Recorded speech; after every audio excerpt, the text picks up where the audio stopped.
WWE superstar Ludwig Kaiser, who is not El Grande Americano, has just been arrested. Welcome to the Latte's Vision, episode number 17. Let's go! As I just said, Ludwig Kaiser has officially been arrested. Here is his mugshot. He was arrested in Orange County, Florida on a battery charge. Here's the full kind of backstory. So he entered an elevator, which there was a guy in. He entered it with his girlfriend, and apparently they just started vigorously making out, and it was making the dude in there uncomfortable. Then when they got out of the elevator, the dude said, "Hey, can you have some manners and not do that?" And then Ludwig Kaiser just punched him in the face, apparently. Allegedly. I believe he took a not guilty plea deal, which I think basically just means that he is just formally denying the allegations and he's going to fight them in court and they have to prove him guilty. I mean, in the end, it's probably not that big of a deal.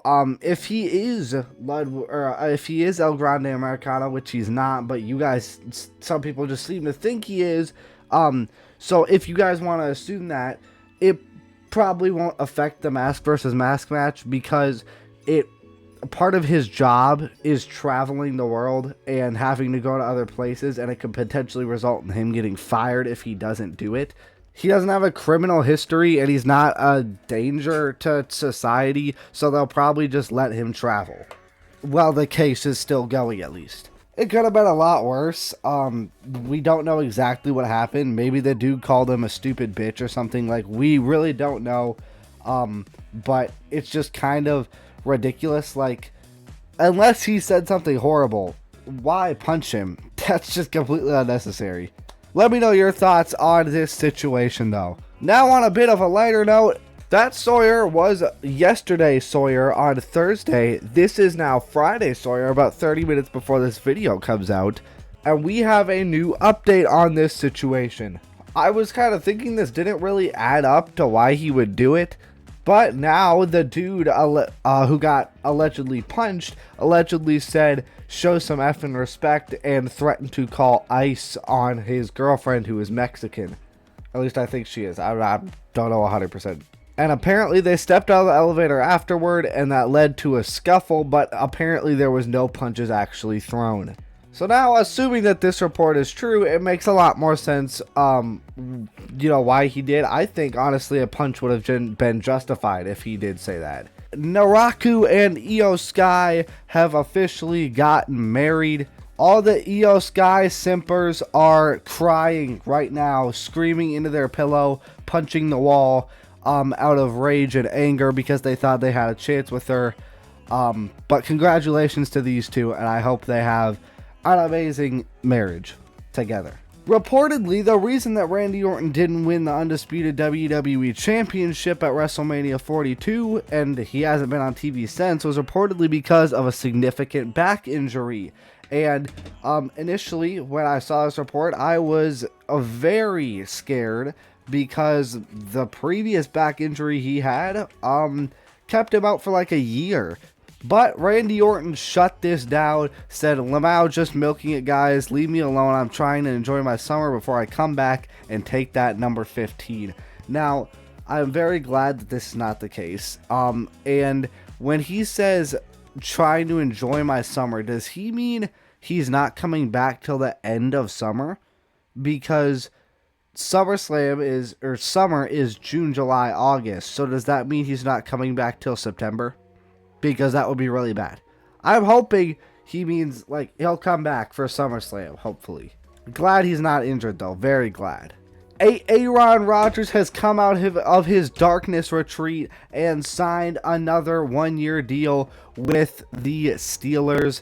I don't know why the Steelers agreed to do that, but I don't know why they would do that to themselves. This guy is psychotic. I don't know why you want him as their quarterback. And if he gets hit once the wrong way, his bones will shatter.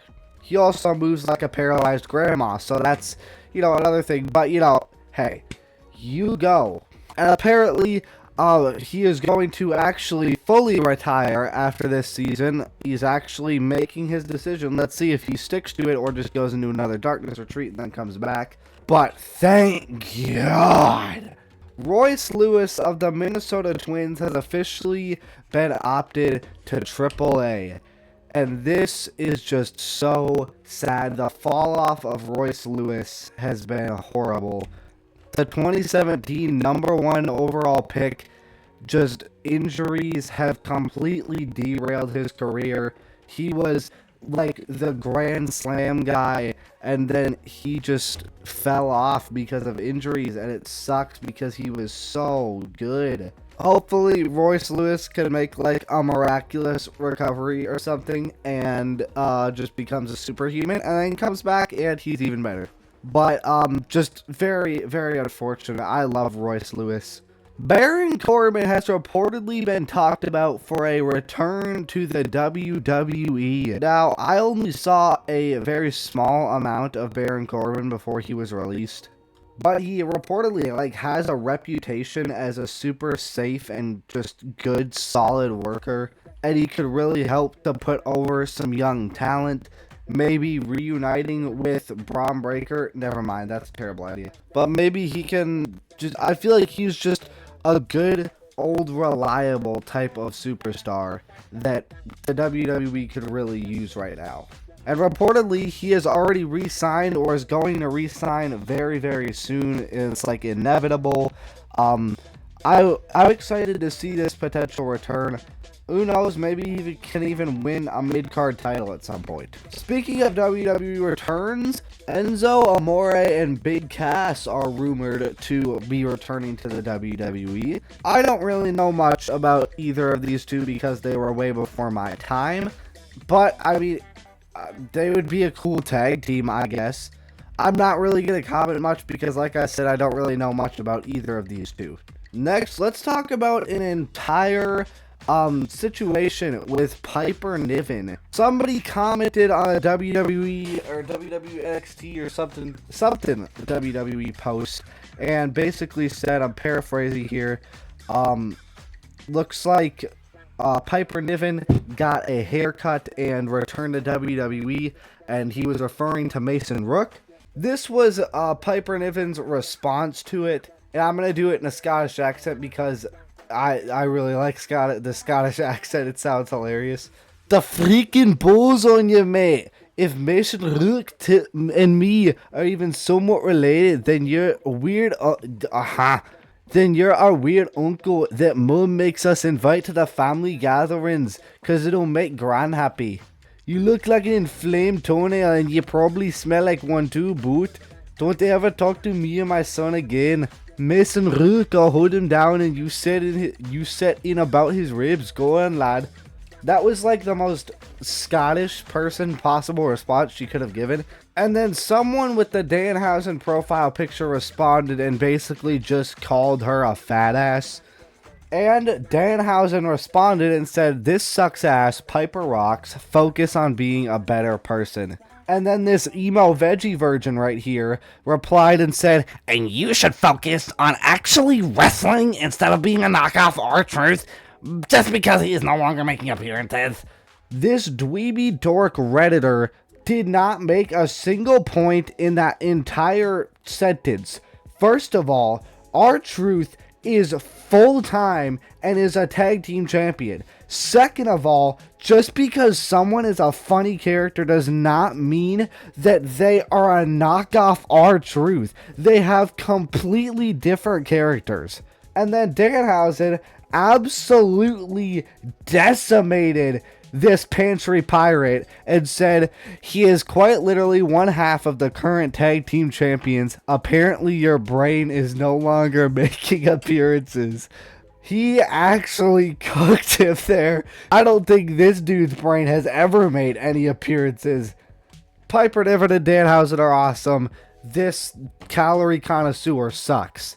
And so does the person who called Piper Mason Rook and the dude who called her fat.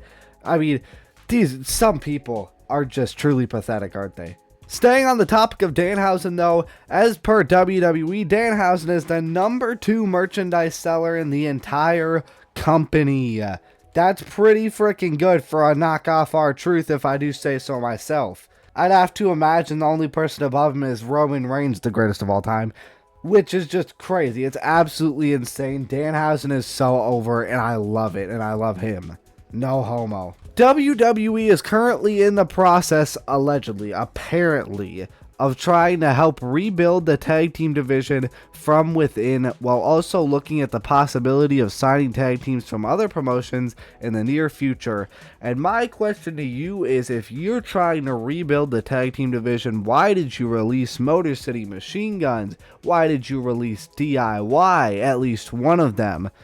Why did you let the New Day go? I will believe this when I see it, because like the entire time, like just TKO and WWE just seem to not care about tag team wrestling anymore.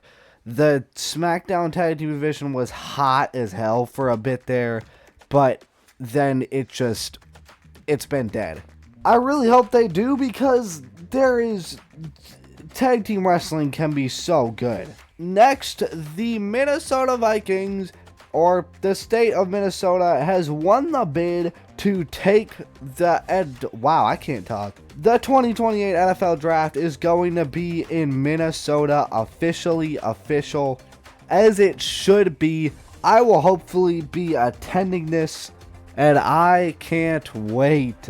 WWE has just recently scheduled a bunch of live events this summer, and apparently the reasoning for this is to see if it works, and see if a larger house show schedule could return in the winter, just based off of the financial success. So if you are thinking about going to one of these shows in your city, please do, so that we get more house shows. It's been complained about by the fans, by many wrestlers, by their golden boy Cody Rhodes. So if you're thinking about buying tickets to this and you can afford it, please go. We need more live events to get younger superstars more reps, and just everybody to get more reps and perfect their craft and build chemistry before these big matches. And apparently these tickets to said house shows are going to be much more affordable. This is much needed. And it's surprising, honestly, because of the ridiculous ticket prices that WWE has seemed to have over the past couple years. But I am for sure definitely glad this is happening, especially since house shows are so much fun to attend. All I have for the SmackDown preview as of now is Talatonga versus Shinsuke Nakamura. I'm not sure if these two are going to work very well together, but you know what? Why not? Future Sawyer yet again here. I have more stuff for the SmackDown preview. Tiffany Stratton will be hosting an open challenge on tonight's SmackDown. They need to stop doing so many open challenges. I'm hoping Blake Monroe answers this, though. We have a segment with Gunther and Cody Rhodes building towards Clash in Italy. And Carmelo Hayes has a message for Trick Williams. I would love to see this feud start. I would love to see it maybe even culminate in at SummerSlam or something. This feud, I really hope this is the start of the feud, because it would be amazing. It would be incredible. That's going to be it, though, for this episode of A Latte's Vision. Thank you all so much for watching. Like and subscribe if you want, and